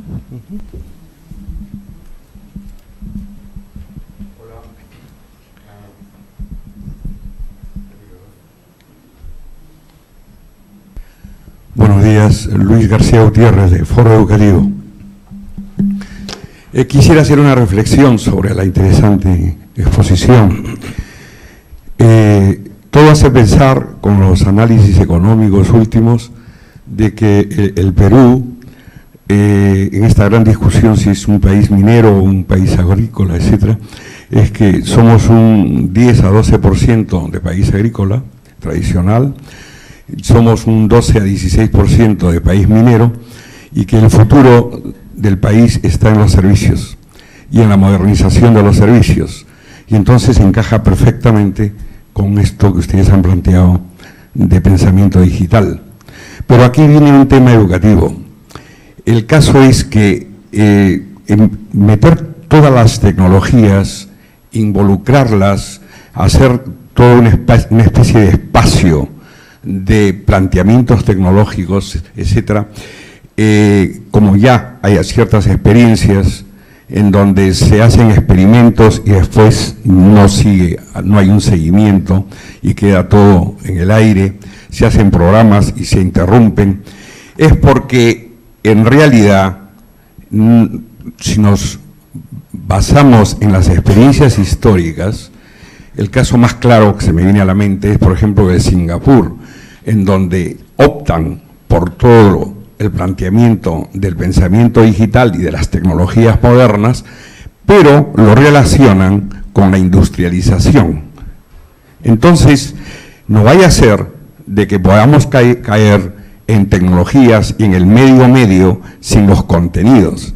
Es decir, no cabe un pensamiento digital si no hay un desarrollo social, si no hay un desarrollo sostenible. Entonces, esta parte de los contenidos tiene que ir armonizándose con toda la evolución digital. Y termino diciendo de que si se da tanta importancia a los aspectos digitales, etcétera, esto cae, por ejemplo, en el diseño curricular, y por eso, para muchos, se ha magnificado lo que son competencias, y nos hemos estado olvidando de las otras características de todo un currículum integral, de contenidos, de SEO, de creatividad, etcétera. En consecuencia, desde la óptica educativa, no se puede hacer muchos bandazos, sino que tiene que haber una armonía entre lo que es la realmente educación, el manejo y el dominio pedagógico, con la incorporación de los aspectos digitales. Y esto es muy importante, porque esto se demuestra en los mejores niveles. Para poner un ejemplo, una cosa es tener una base sólida de humanidades, y luego vienen las habilidades y las especializaciones, y otra cosa es empezar por las especializaciones y no hay la base sólida, y entonces el costo al final es mucho mayor.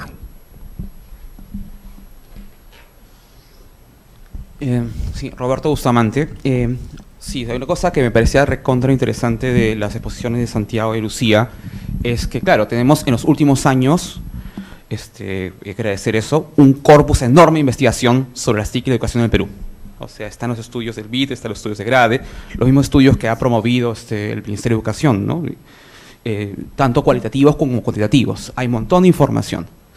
Y claro, además, existe también, por suerte, se ha seguido en los últimos años el recojo de información.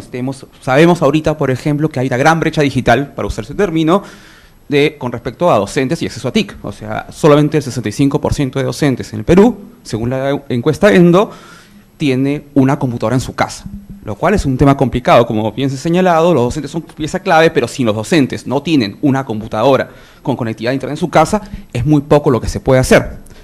Y claro, ahora estamos en un escenario bien complejo porque ha habido un cambio de gestión del ministerio, ha habido un cambio de gestión en la DITE, y ahora hay que ver efectivamente hacia dónde va y cuál va a ser efectivamente ese nuevo norte, si es que ojalá se retoma o se sigue el plan que se desarrolló del ministerio en los últimos años, el último año, o efectivamente vamos a regresar otra vez al escenario incierto que tuvimos en la década pasada, donde se compró 800.000 laptops y casi 200.000 kits de robótica, y que en muchos casos fueron simplemente almacenados porque los docentes no sabían bien qué hacer con ellas. Y luego, ojalá que no pase eso, y ojalá que si hay alguien del ministerio puede aquí indicarnos por dónde va a ser el norte, no sea que otra vez tengamos que tirar para adelante los nuevos planes de contenidos, los nuevos planes de desarrollo de capacidades en docentes y de alumnos.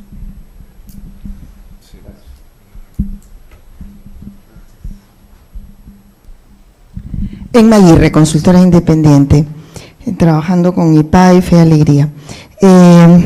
Tres cosas. Primero, quiero felicitar, no soy muy asidua a estos debates de TICs, porque somos de otra promo, pero las uso muy bien, porque trabajo justamente en el sector rural.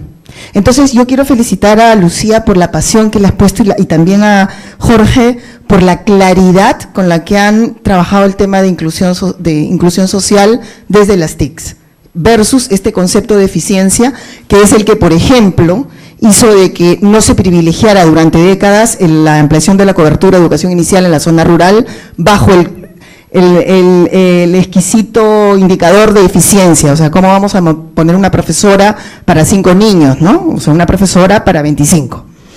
Bueno, entonces, en ese aspecto, felicitarlos. Segundo, preguntarle a Lucía cómo pensaron la estrategia en educación inicial para TICs, porque acá hay un riesgo muy grande.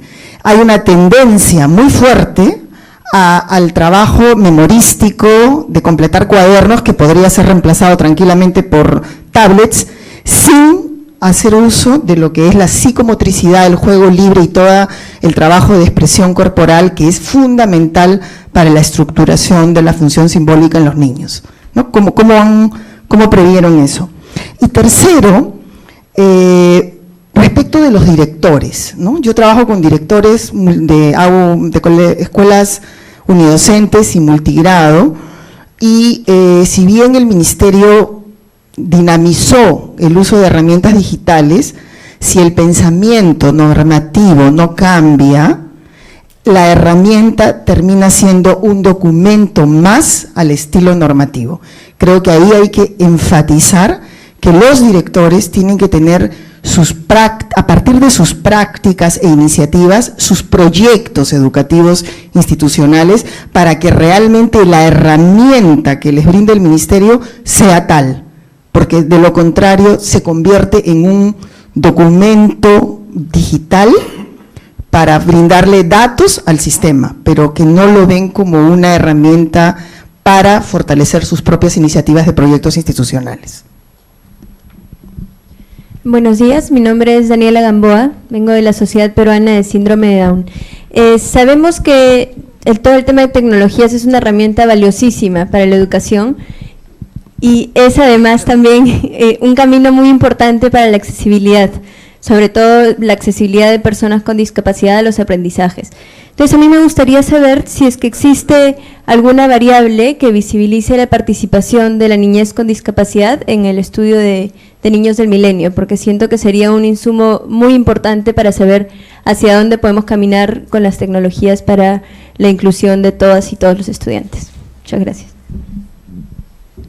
Buenos días a todos y todas. Mi nombre es Ivonne Arroyo, de la Asociación Agape. Nosotros estamos iniciando un trabajo en la región de Huancavelica, en el distrito de Pachamarca, en la provincia de Churcampa, y nos damos lamentablemente con la realidad que ahí ni siquiera por no identificar las empresas de telefonía están llegando con una buena señal. Entonces, me gustaría preguntarle, ese 67% sin conectividad que se está señalando, ¿cuáles han sido los obstáculos? ¿Por qué no se han logrado instalar o llegar a algunas zonas? ¿Y cuáles serían las soluciones para ello? Y por otro lado, ¿qué tanto se ha podido negociar con las empresas de telefonía para que puedan tener acceso, ¿no? Y aquí aprovecho que está Jorge para señalar que en esa zona, por ejemplo, Telefónica, llegas en una determinada esquina de un cerro y ahí tenemos señal. No llega Claro, no llega Entel, no llega ninguna otra empresa, ¿no? Entonces sí sería importante pensar también que la enseñanza, no sé si a través de los celulares, si no llega el Estado, porque efectivamente el Estado no quiere poner más profesores por más niños, por un número reducido de niños, y tampoco facilita las condiciones de aprendizaje. Entonces no sé si las empresas, desde la empresa de telefonía, se ha podido hacer algo al respecto a través de los celulares, ¿no? Sí. Hola, ¿qué tal? Buenos días, muchas gracias por las presentaciones. Julio César Mateus, investigador de la Universidad de Lima y asesor de Fundación Telefónica. Solo una breve intervención para llamar, digamos, la atención de todos sobre el tema de la formación docente, particularmente la formación inicial docente, que es el tema en el que estoy trabajando. En una encuesta que acabo de aplicar a 500 docentes de diversos centros de formación, el Instituto Pedagógico de Monterrey, con la Universidad Católica, Ruiz Montoya, el Cayetano Heredia, donde evalúo una serie de premisas en la formación docente, veo que todos repiten una serie de premisas falsas. Por ejemplo, el tema de los nativos digitales, ¿no?, que tanto daño nos ha hecho porque durante más de 15 años lo venimos repitiendo sin que haya evidencia empírica precisamente de que eso funcione, por lo menos en países tan desiguales como el nuestro. O la noción de que a mayor interacción con los dispositivos hay mayores capacidades y por lo tanto el docente ahí no ocupa un lugar sustantivo. Entonces, si vemos los planes de estudio de cómo se están formando los docentes, encontraremos que en todos existen asignaturas TIC, pero son nuevamente asignaturas instrumentales, operativas, y aquí yo invitaría a separar la discusión entre lo que se puede denominar tecnología educativa, que es el medio como un auxiliar didáctico, aprender a utilizar una aplicación, un software, el Kahoot o lo que fuere, y la tecnología como objeto de estudio. Lo que bien decía Coco, ¿qué cosa hay detrás? No solo la parte funcional, sino la parte estética, la parte legal, la parte de los lenguajes, la parte, digamos, de la interacción en sí, ¿no? Entonces yo creo que les pediría una reflexión sobre el tema de la formación inicial docente en esta materia. Buenos días, soy Micaela Betzel del Ministerio de Educación y quería hacer una pregunta a Lucía, sobre todo. Ustedes han mencionado muy claramente la importancia de la formación, ¿no? Y también acaba de mencionarlo Julio. Yo quería preguntar también por lo mismo, pero bueno, en todo caso de la formación en servicio. ¿Cómo estabas pensando, Lucía, la formación en servicio docentes acerca de las habilidades digitales, ¿no? En todo caso también cómo pensaban abordar a los directores, ¿no? Porque como sabemos son piezas clave para acortar las brechas digitales. Muchas gracias. Hola, Laura León de la Universidad de Lima. Quería, digamos, llamar la atención también de la importancia de investigar la cultura infantil, ¿no? Esta cultura que es hecha por los niños, para los niños, de los niños, entre ellos. Y cómo es que ellos, en este marco de cultura infantil, están apropiando las tecnologías. Les cuento esto por una investigación que estoy desarrollando sobre niños prosumidores, youtubers, o sea, niños que hacen sus propios videos y los difunden en YouTube. Y como esta es una cultura, una subcultura, digamos, una cultura de niños pequeños, desde 8 años hasta 12 años, por ejemplo, ¿no?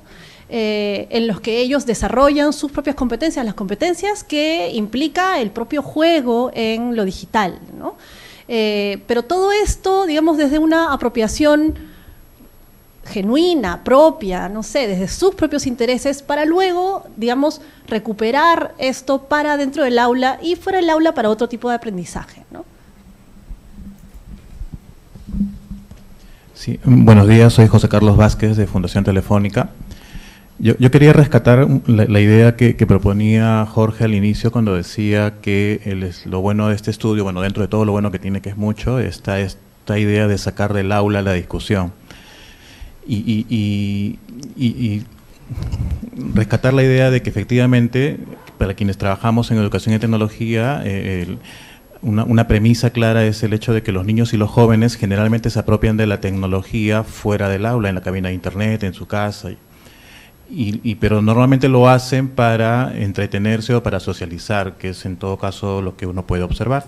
Y el reto en la escuela para el maestro es cómo haces para que el chico redescubra su competencia TIC y la pueda emplear en otros desarrollos más útiles para él, como el aprendizaje, la investigación, el nuevo conocimiento.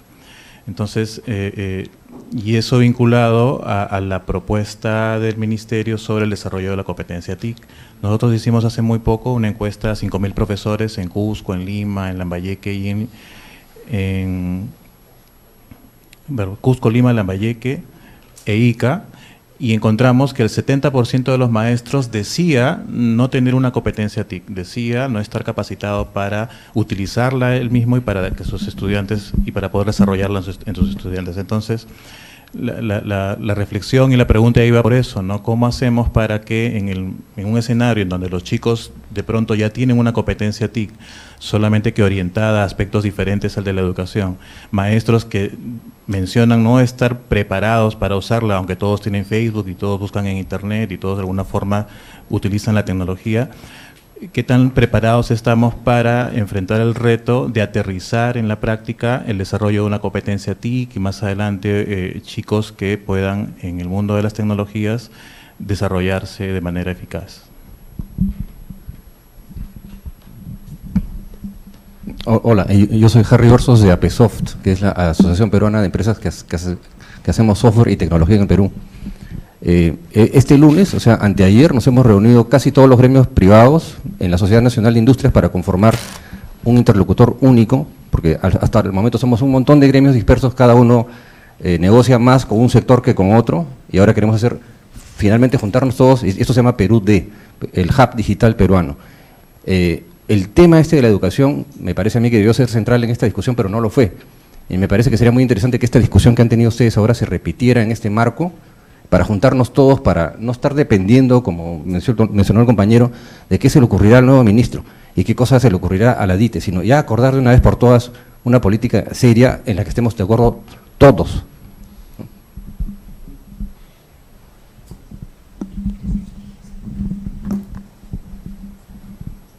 Hola, soy Lea Sulmón, docente, formo docentes en educación básica y también estoy en el Consejo Nacional. Y realmente agradezco por la presentación, por la invitación y esta discusión, y quisiera ver, voy a hacer una pregunta también en la línea de una colega acá de Grade, ¿qué insumos, qué evidencia nos ofrece este estudio tan rico con respecto a las habilidades que tienen estos niños o que demuestran, o a la autopercepción de estas habilidades? Porque sería interesante articular eso con la nueva competencia que ya está en el currículo nacional de TIC, que se llama, los niños tienen que desarrollar esta competencia y está articulada, transversalizada, es una competencia general, se desenvuelve en entornos virtuales. Entonces, ¿cómo hacemos para correlacionar estas habilidades con las estrategias para desarrollar esta transversalidad en el currículo? Ya está en el currículo, tenemos que preocuparnos por la formación inicial docente, pero también por validar si estas competencias puestas en el currículo son las que son y cómo las operacionalizamos a partir de estas prácticas. Creo que, por ejemplo, las iniciativas que hace Fundación Telefónica nos dan evidencias interesantísimas de que estas competencias están planteadas en una buena dirección, pero para trabajar en una política a más largo plazo, articulemos esto con lo que ya está puesto en el currículo y que ojalá que ya se empiece a implementar. Entonces, creo que eso nos daría luces para también ayudar a la formación docente inicial y en servicio, ¿no?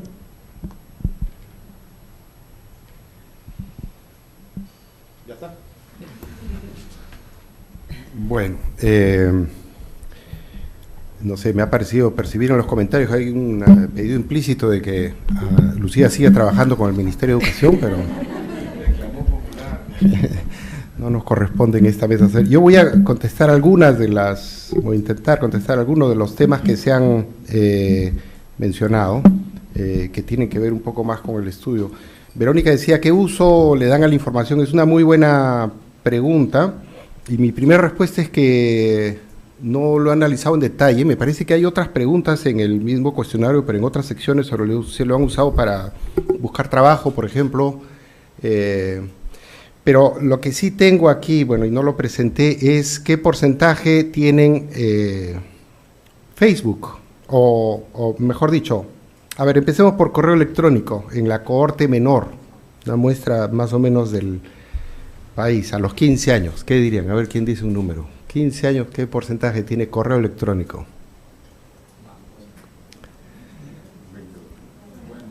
Sí, alguien dijo 50 por ahí, 51%, muy bien.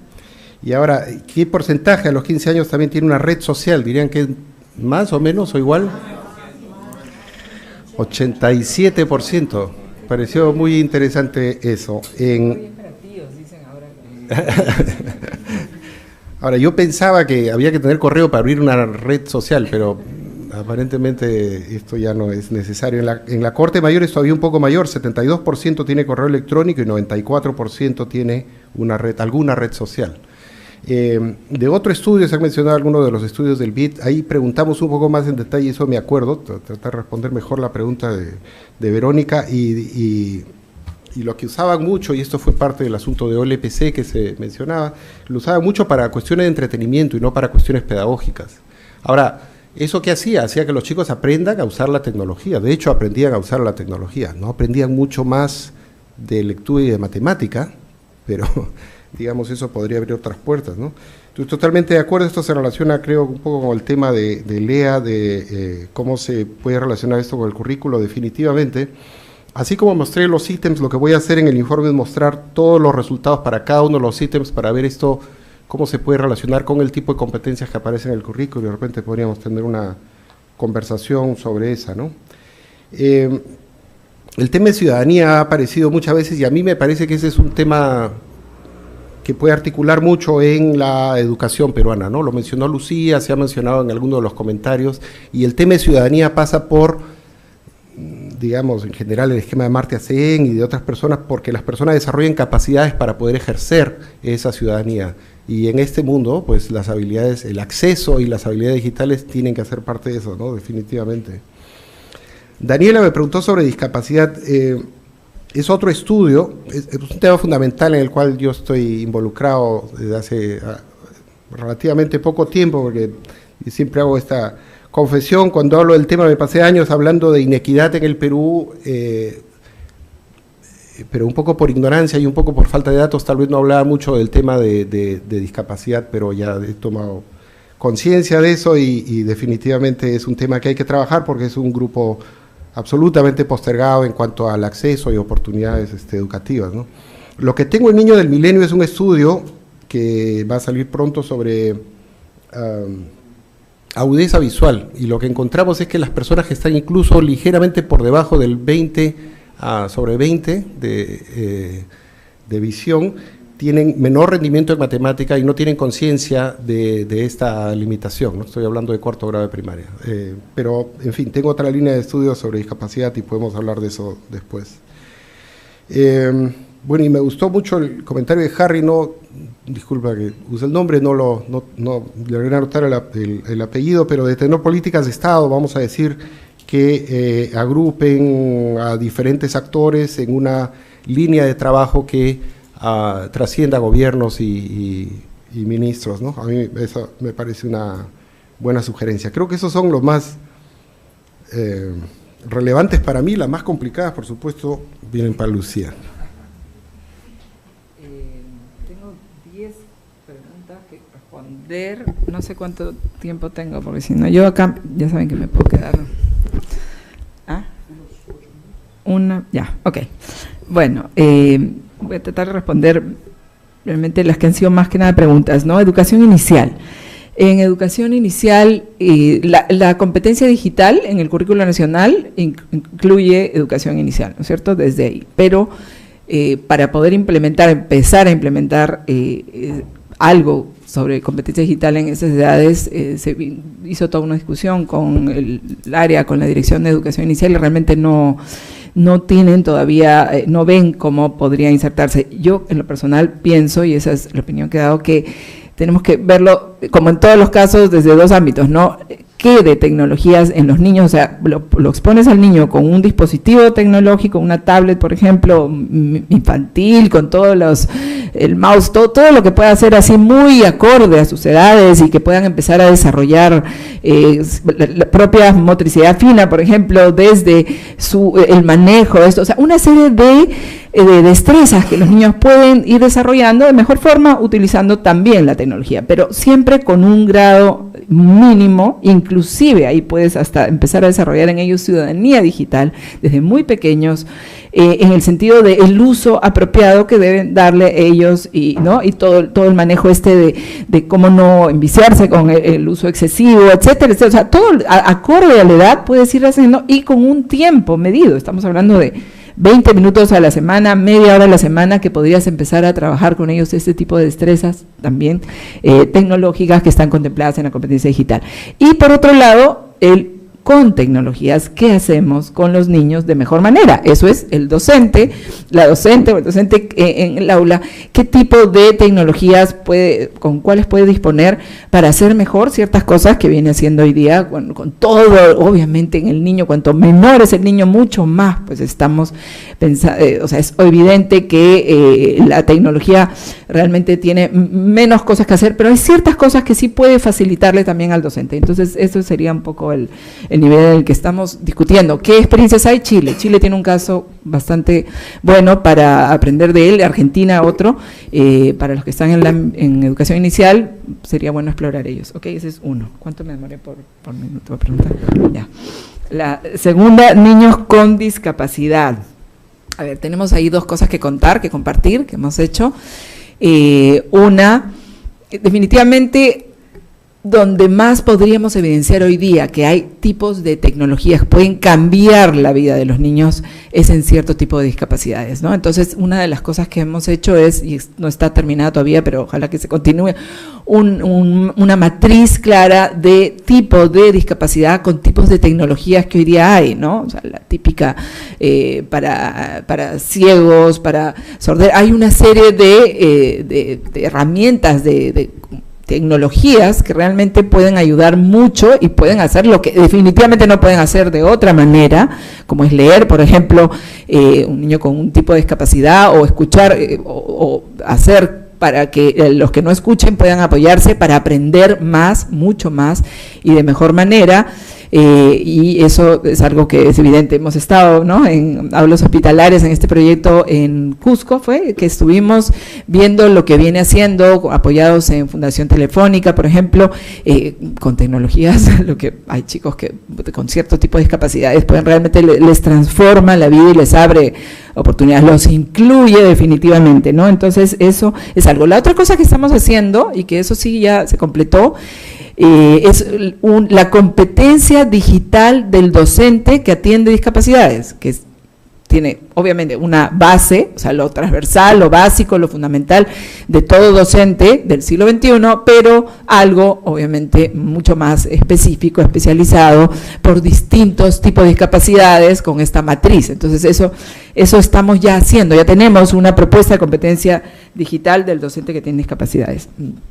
¿Por qué no más conectividad? Claro, bueno, es un tema de costo, ¿no es cierto?, de lo que significa la inversión que habría que hacer para tener más conectividad a nivel nacional como acceso, y obviamente es un tema de decisión, de prioridad, de política de prioridad que realmente se tiene que tener en todos los sectores. Sí la hay, sí es una oportunidad. Creo que en esta administración pública podemos pensar que puede ser la oportunidad para tener un plan nacional de acceso a conectividad y hacerlo. ¿Qué estamos haciendo ahora? Hoy día MTC tiene la red dorsal nacional de fibra óptica, lo cual hace que lleguemos, en un plan de 10 años vamos a ir llegando cada vez más a más escuelas del Perú, pero fibra óptica llega hasta un punto, ¿no? Entonces, de ahí, ¿qué pasa? Y por eso sí tenemos que pensar, y yo soy de las que opino por ese lado. Hay otros que opinan que no por esa vía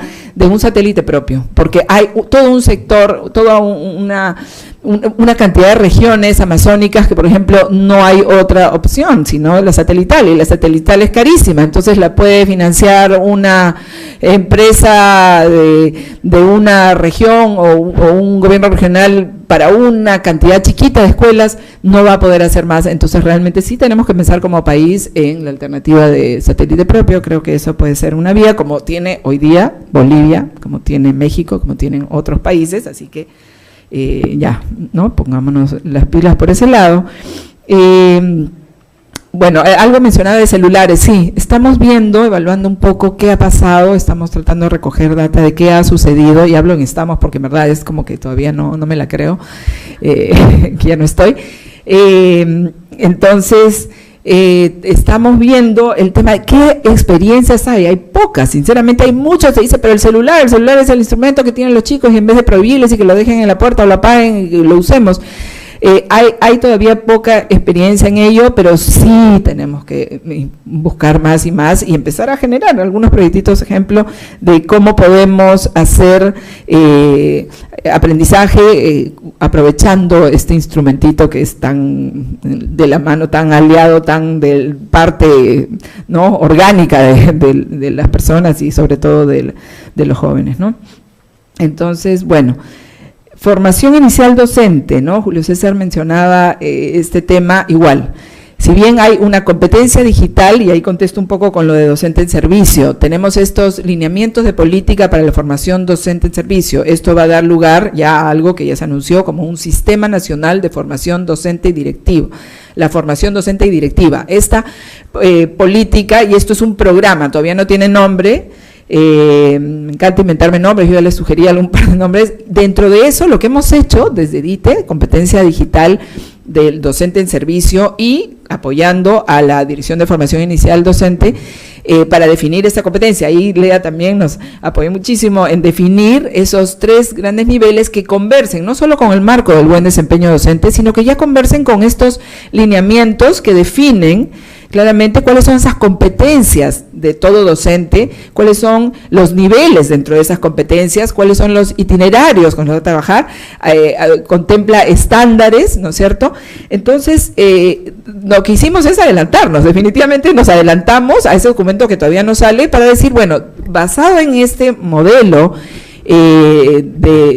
que propone la formación docente en servicio, nosotros definamos la competencia digital. No está ni siquiera ahí descrita como una competencia transversal. Bueno, nos hicimos las locas un poco con eso, pero ya tenemos la competencia digital del docente peruano definida en 3 grandes niveles, cada uno tiene sus 2 subniveles, y el primer subnivel, del 0 a 1, es para ti, justamente, es ese docente que nunca ha tenido acceso y que ahora cerramos brecha, justamente dándole esa oportunidad de familiarizarlo y de empezar a hacer sus primeros ejemplos de incorporación de tecnologías. Formación docente de servicio, bueno, tenemos la competencia final, como les decía, directores, igual. La competencia digital del director es algo que también se venía trabajando con la dirección, se llama DGC, Dirección de Gestión de Calidad Escolar, que se encarga del director, y con esta nueva visión, o sea, no solamente lo que se pensaba antes del líder visionario, pero que más que nada era un gestor de procesos administrativos en la escuela, sino realmente este personaje que tiene claramente una visión del liderazgo de lo pedagógico, entiende perfectamente eso y puede ocupar su tiempo en eso en vez de tener que ocuparlo en ir a apagar la luz y a que no le corten el agua, etcétera, etcétera. Entonces, eso estamos viendo para la gestión, cómo realmente no solamente tienes habilidades para gestionar mejor tu proyecto educativo, ¿no?, como mencionabas algo, sino que tienes habilidades para entender de qué manera las tecnologías pueden ayudar a ese proyecto educativo en lo pedagógico. Eso es fundamental. Ok, siguiente, cultura infantil. Bueno, súper interesante, y hemos estado viendo el tema de crecer en red, todo lo que tiene que ver con justamente, ¿no?, la ciudadanía, los niños, de los derechos y deberes que tienen los niños en este campo. El tema de ciudadanía digital entra por ahí y hay que empezar a abordarlo así, ¿no?, desde ese enfoque. De hecho, productores, o sea, consumidores sí son, pero los niños están produciendo definitivamente, y eso está contemplado justamente en una competencia digital que desde pequeñitos distingue, ¿no?, entre lo que sirve para que consuman algo, que ojalá sea mejor que peor, y para que produzcan desde pequeños los niños, ¿no? Sacar del aula la discusión, decía José Carlos, bueno, sí, ¿cómo hacemos con estos docentes? Yo realmente, a mí no me preocupa si es que logramos llegar a este docente a decirle, no se preocupen, ustedes no están aquí para enseñar tecnología, ustedes están para hacer mejor las cosas que vienen haciendo y que se les podamos facilitar. Entonces, si se encuentran con un escenario donde los niños saben más que ellos, aprovechen a los niños y den la vuelta al tema, ya una clase súper disruptiva y tal vez inversa, como dices, ¿no? La flip classroom, donde también en el sentido que ahora te encargo a ti, niño, a que me enseñes tú a cómo voy a usar esto para hacer algo. Es muy fácil para los docentes realmente, una vez que pierden ese miedo, esa clasecita inicial de que ustedes tienen décadas, creo, haciendo esto, ¿no es cierto? Una vez que pierden ese miedo, de ahí decirles, bueno, hay esta herramienta para que hagas mejor tal cosa, y aprenden ese procedimiento y pueden empezar a hacer cosas, más que todo un curso de muchísimas horas de computación como tal, de herramientas productivas, tecnológicas, más que todo ello, realmente ir haciendo perder el miedo, haciendo que se empiecen a apropiar un poco de cómo esto les puede cambiar cosas, y de repente solamente un programa de comprensión lectora, o sea, cómo con esto vamos a lograr que los niños, es algo que realmente por ahí podemos empezar, ¿no? Podemos, y hay bastante que se puede arrancar en ese sentido, ¿no?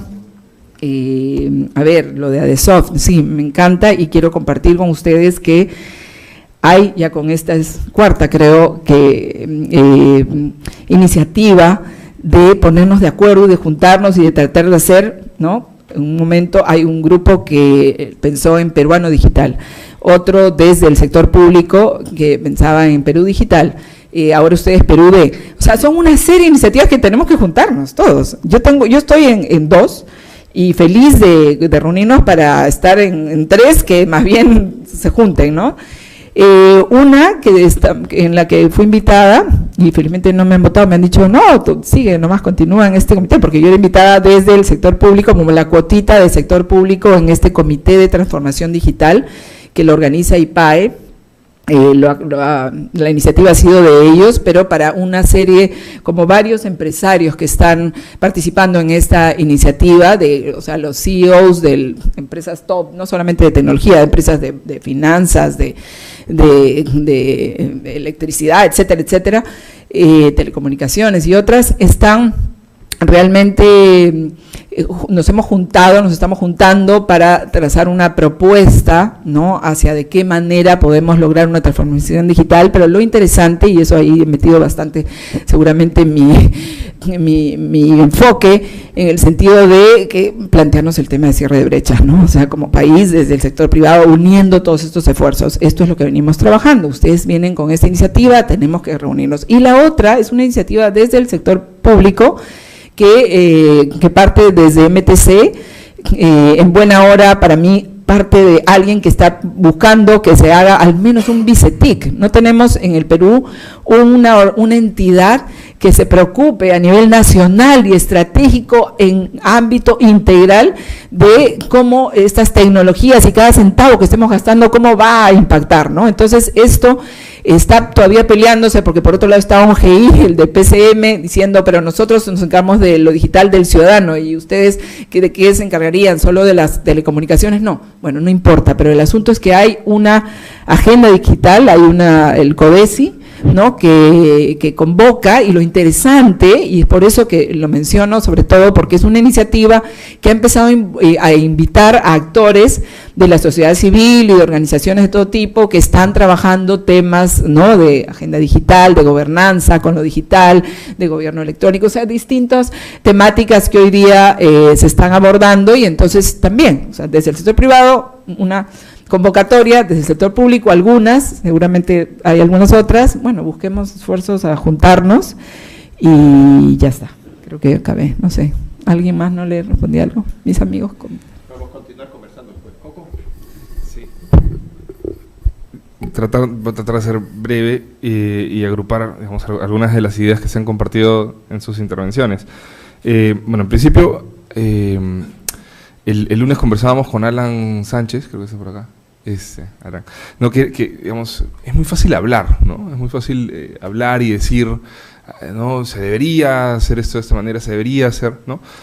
Pero creo que hablando es la manera de empezar, porque así, ¿no?, empezamos a darle vueltas a las tuercas para lograr ejecutar política pública. Y más bien, pongámonos un grado de dificultad mayor al hablar y, ¿no?, cuando hablemos de qué cosas hacer, hagamos lo que estamos haciendo aquí, que es hablar basados en evidencia, ¿no? Y esto creo que es uno de los mayores aportes y desafíos al mismo tiempo de lo que estamos tratando de compartir aquí, ¿no? Primero, atendiendo puntualmente la consulta sobre el tema de conectividad de Ivonne, ¿no? Los esfuerzos de empresa privada o del Estado, ¿no? Bueno, en principio, el rol de Fundación Telefónica como tal no es la conectividad, ¿no? Eso se encarga Telefónica Empresa, ¿no? Pero yo creo que los esfuerzos se vienen dando, se vienen haciendo, y es en lo que más se viene invirtiendo el Estado, ¿no? Esta red dorsal de banda ancha, como ya todos bien sabemos, Azteca, que es la empresa que ganó este concurso, ha implementado ya la red dorsal de banda ancha, que llega a todas las cabeceras de provincia con fibra. Falta conectar las últimas millas, y de hecho tengo entendido que el Ministerio de Transporte y Comunicaciones ha conformado una comisión especial para la transformación digital del sector de telecomunicaciones, de transporte y comunicaciones, para lograr conectar a todas las escuelas, ¿no? Que es uno de los grandes retos. Así que, digamos, abonando a lo que nos dice Harry, con esta mirada multi-stakeholder, ¿no es cierto?, de empresa privada, academia, sociedad civil, Estado, ciudadanos como tales, estemos vigilantes, ¿no? Para eso se abre la CODESI, por ejemplo, que menciona Lucía, para que podamos participar con la representatividad que podamos alcanzar en este tipo de intervenciones. Luego, algo fundamental, muy importante que comentaba Roberto Bustamante, ¿no? Sobre qué anclajes podemos encontrar para ser vigilantes, en el sentido de que la política pública no se quede en las personas, ¿no es cierto?, sino que sea algo que trascienda, y que las iniciativas que se vienen dando continúen de alguna u otra forma. Es un reto mayor, ¿no? Pero al menos tratemos de buscar, desde donde podamos, cómo vigilar de alguna forma a través de indicadores, que los logros en los aprendizajes, en la formación docente, en el sector de educación y en los otros sectores se dé, ¿no? Entonces, buscar estos anclajes va a ser fundamental, ¿no? Luego, el tema del entretenimiento que mencionaba José Carlos, ¿no? Claro, y aquí cito nuevamente este estudio que hace McKinsey & Company, ¿no? Uno de los hallazgos es que impacto en el aprendizaje, impacto en los aprendizajes de los estudiantes, sobre todo en ciencias, se tiene cuando usan la tecnología orientada hacia actividades educativas, utilizan el Internet para cosas educativas y utilizan la tecnología por medio de juegos educativos. Entonces ahí el entretenimiento y la educación se cruzan de una manera espectacular, ¿no? Sin embargo, encuentran impactos negativos en el uso de redes sociales con respecto a los logros de aprendizaje de ciencias matemáticas y comprensión lectora. O sea, es decir, claro, muchas cosas vas a leer en las redes sociales, pero de pronto no vas a desarrollar tus habilidades cognitivas ciertamente, ¿no? Entonces, eso es también como una luz basada en la evidencia que nos da este estudio, ¿no? A qué ponerle foco y a qué, digamos, no ponerle tanto foco, ¿no? Y finalmente, lo que comentaba Julio César, ¿no? Estos mitos que están tan enraizados, el tema del nativo digital, el tema de el dispositivo como un instrumento, ¿no? Hagamos los esfuerzos que sean posibles desde los rincones en los cuales nos encontremos para romper estos mitos, ¿no? No existe un nativo digital, ¿no? Nadie nace sabiendo cómo utilizar un control remoto. El hecho de que lo empieces a usar desde más niño te hace más hábil, por supuesto, ¿no? Pero tienes que aprender a utilizarlo, y todos tenemos que aprender a utilizarlo, ¿no? Y nuevamente, si es que volcamos la mirada hacia otros espacios fuera de las ciudades, nos vamos a encontrar que no todos tienen un celular como los tenemos acá, no todos los niños de 14 años tienen celulares, ¿no? Hace unos meses estuve en Ayacucho, en una zona rural, y pues nadie tenía celulares, ¿no? Entonces, o una persona de la familia tenía un celular, ¿no? Entonces, empecemos también a romper esos mitos de, ¿no? Conectemos a todos a través de los celulares porque va a ser facilísimo, no va a ser así, ¿no? Eso, básicamente. Sí. Solamente sobre el tema de conectividad que mencionaba Jorge, los dejo con una reflexión, ¿no?